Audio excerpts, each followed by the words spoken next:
Cancer రోగులకు ఆశాజ్యోతి వెలిగించే వార్త. ట్రిపుల్ నెగటివ్ బ్రెస్ట్ క్యాన్సర్ కు వ్యాక్సిన్ అందుబాటులోకి రానుంది.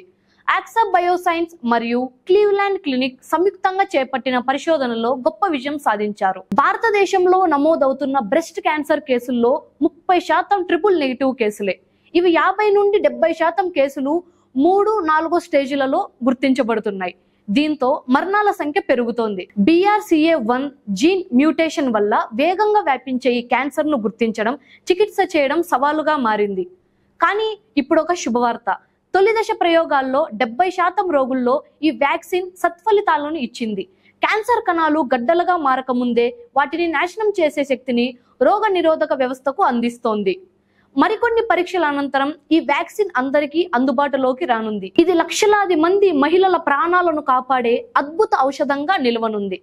ఇలాంటి మరిన్ని హెల్త్ టిప్ కోసం మా రన్ టీవీ తెలుగు ఛానల్ ని సబ్స్క్రైబ్ చేసుకోండి. సైనింగ్ ఆఫ్ శాలిని ప్రియ.